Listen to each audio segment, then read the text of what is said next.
Welcome to my third video in this series.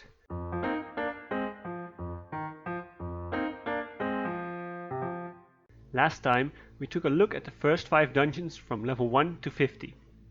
I was told that the gargoyle in a haunted house actually has a known fire resistance.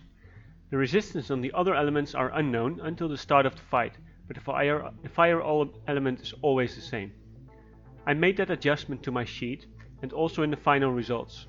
The new results are now shown on screen. Today we will go over the remaining 4 dungeons in this category and the overall result of all 9 dungeons combined.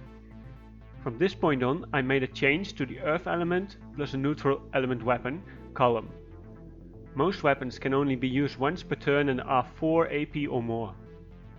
I feel we are now at a point that you probably have at least 8 AP, or so a 50-50 split for the damage calculation seemed better from this point on.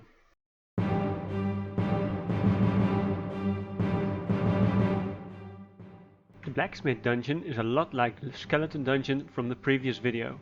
Incredibly boring when it comes to resistances. Only the Darksmith has some resistance to earth and fire, making the water and air element the best to use, but the difference is very little. So the simple conclusion here is, it doesn't matter which element you are using.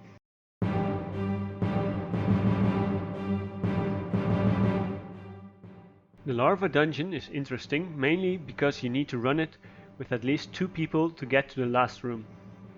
Since you get separated, it means you might have to do a lot of the rooms on your own. For those rooms, the fire element is the best choice. But when we look at the dungeon keeper, we see that the water and air element benefit from a minus 26% resistance. So it helps if at least one of the 2 characters uses the water or air element.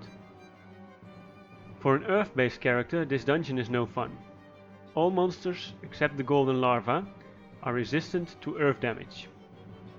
In the overall result, fire element is the best choice, while air and water being a good alternative.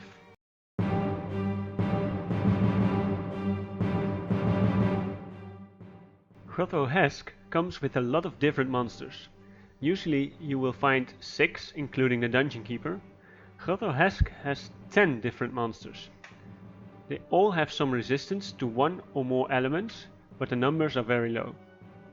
In the overall result, we see that the fire element again is the best choice, but the difference is almost non-existent. So it doesn't really matter which element you will be using in this dungeon. Only if you are looking to do the Blitzkrieg achievement in the last room, having an earth or air element might be helpful, since the dungeon keeper is weak to both.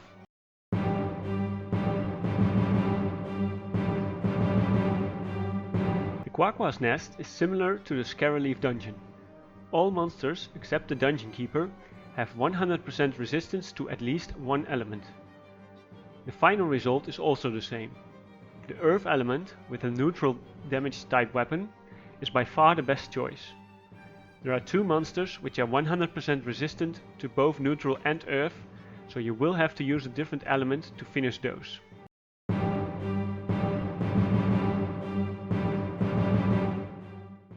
Looking at the final results, we see the water element is the best element to use for the dungeons from level 1 to 50.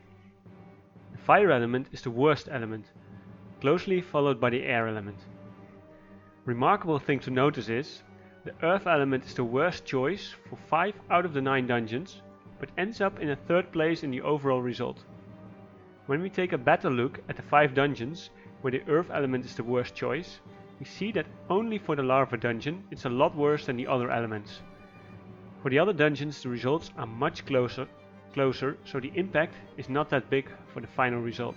We now finished all dungeons from level 1 to 50. Next up are the dungeons for the levels 51 to 100. There will be 21 dungeons in total, and I will try to put 7 dungeons in one video for that category, so we will need only 3 videos to cover all of them. For now, I'd like to thank you for watching. I'd love to get some feedback on how I can make these videos better, so let me know in the comments below. And I hope to see you again on the next video. Bye!